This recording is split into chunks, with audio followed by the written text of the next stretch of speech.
Hi hello नमस्कार, मी रेश्मा आपल्या YouTube चॅनलमध्ये तुमचं मनापासून स्वागत करत आहे। बऱ्याच वर्षांनी मी नागपंचमीला गावी गेले होते। बहिणीकडे इकडे नागोबा आणून द्यायची पद्धत आहे। हळदी कुंकू लावून पाया वगैरे पडून झाल्यानंतर आम्ही थोडंसं फेरफटका मारायला गेलो होतो। पावसामुळे सर्व हिरवगार झालं आहे। इतकं छान वाटत होतं, मन अगदी प्रसन्न होऊन गेलं। नागपंचमीच्या दिवशी बहीण माझी इथे देवपूजा आणि नागाची पूजा करत आहे। तिने एका साईडला हळदी एका साईडला कुंकू लावून छान पूजा करून घेतली। गळ्यामध्ये पोत सुद्धा घातली आहे।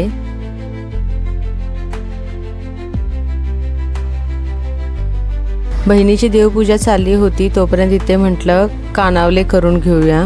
आमच्याकडे याला उकडीचे कानावले बोलतात, तुमच्याकडे याला काय बोलतात मला कमेंट करून सांगा।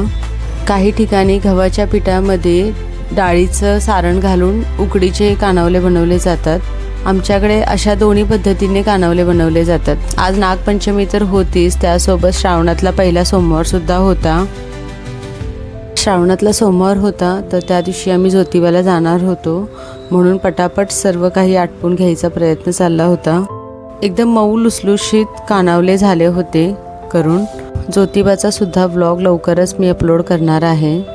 पंचमीच्या दिवशी भरपूर जोरात पाऊस पडत होता। कानावले करून झाल्या पहिला कानावला देवासाठी नैवेद्य म्हणून काढून ठेवला। त्यानंतर देवासाठी बेल फुले सुद्धा आणली होती। नैवेद्य दाखवून झाल्यानंतर महादेवाची सुद्धा पूजा केली बेल वाहिला।